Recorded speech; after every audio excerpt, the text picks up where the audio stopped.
Okay, this is where you can get your picture with the Puerto Rican flag on the beach. If you've seen some friends, you saw a photo with that flag.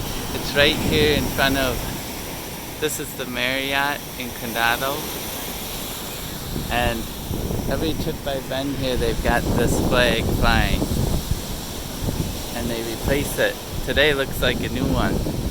So if you're looking, that's Stella Maris for reference on that building there.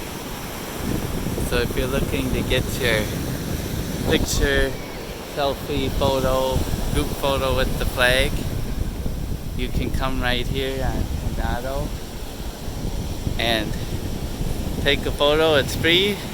The beach is open to the public, and again in front of the Marriott Condado Beach, you'll find the flag to get your photo. So hope you have a great time in beautiful San Juan.